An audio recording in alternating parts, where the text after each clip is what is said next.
Hey, do you want to make cinematic board game videos? Then you need to know how to make cinematic board game transitions. And in this video, I'm going to show you how to make this.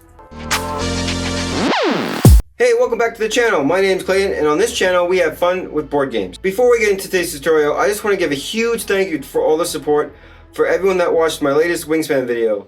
If you haven't seen it, you can click right here or right here. I'm not too sure yet. I haven't edited this video. I haven't figured that part out yet. So I'm new to this whole YouTube thing. And I want this channel to be a resource for anyone that's looking for tips and tricks for making any kind of board game content, whether that be for photography, videos, or anything along those lines. Basically, I just want to have fun with you guys on this channel. So if any of that sounds interesting to you, please give this video a like and maybe consider subscribing. It makes a real difference. Now without any further ado, let's get into today's tutorial. Welcome to today's tutorial. Today I'm going to show you how I made that transition in Adobe Premiere. So what you want to do is open up Premiere and you want to set a new project. Call your project whatever you would like and where you can save it right here. Hit OK. So if this is the first time you're using Adobe Premiere, don't be worried, I'll take you step by step. What you want to do is do File, New, Sequence. Jump over to Settings and you want to do HDV 1080p and you want to make sure your frame rate is 23.976. The reason why we do 23.976 is because this is for online video and not broadcast television. So that is the standard frame rate for online. Feel free to copy these settings, and then here's what we can name our sequence. We just want to call it the same thing as our project. That is what I do. I jump over to our Wingspan project. This is your project bin. So this is where you want to go and drag all your footage. To import them, just simply grab them off your computer and click and drag. So for my box spin, because I was filming by myself, I had to take pictures so I could animate it in Adobe Premiere. So if you also did that, you can do right click, import, and you can select the first image and you can do import as a sequence. What that will do is bring the image into as a video.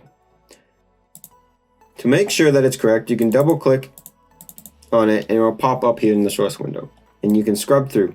I noticed it didn't bring in my last two images. So I don't know why Adobe does that, but if that happens to you, can you comment below and tell me how to fix that?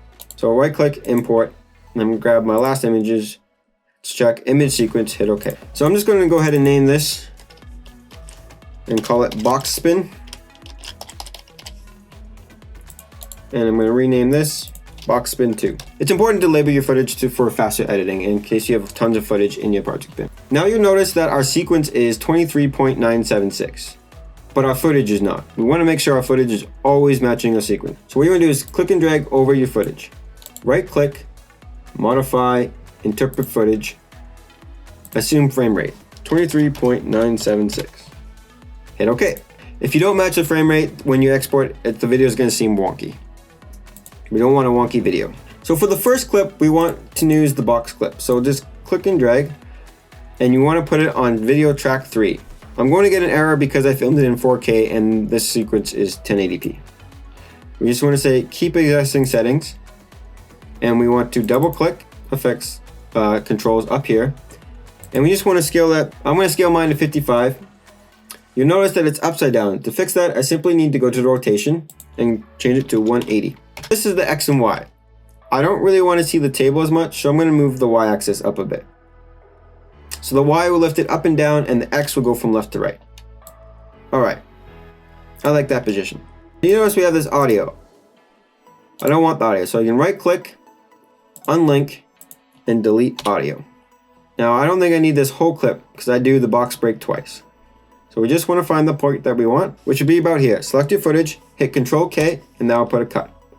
You can hit Shift Delete, and that will bring the footage back to the beginning of the timeline.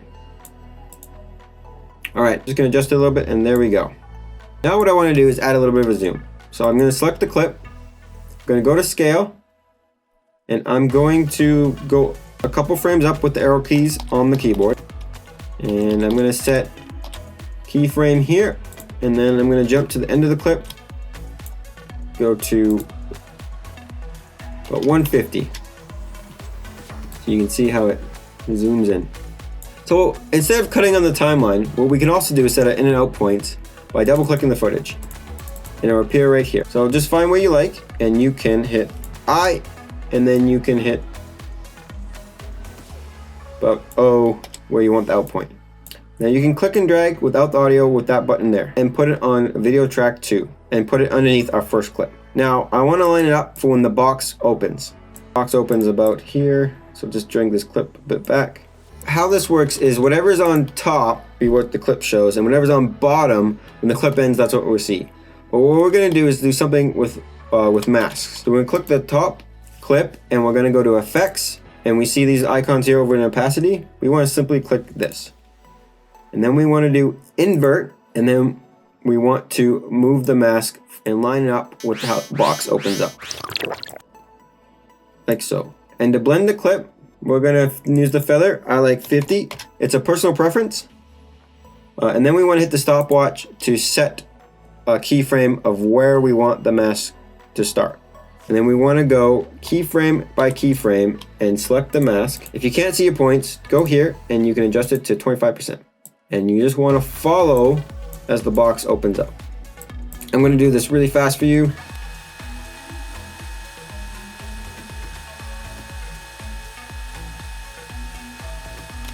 Perfect.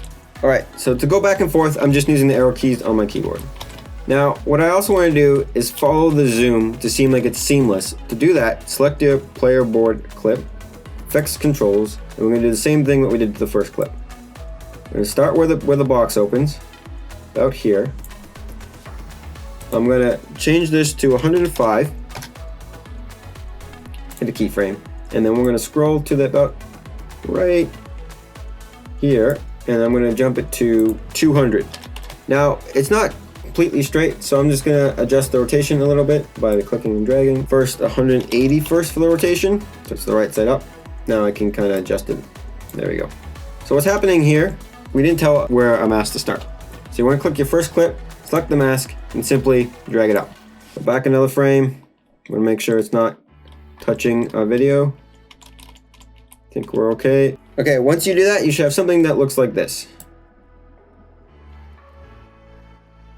Pretty nice, hey? All right, we're ready for a box spin. We don't need all of this. Control K, and that will cut the clip. Hit delete.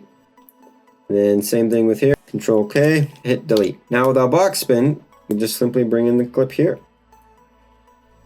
We're gonna add a cross dissolve. To do that, simply hit the plus sign on the keyboard to zoom in here. Select both clips and hit Control D.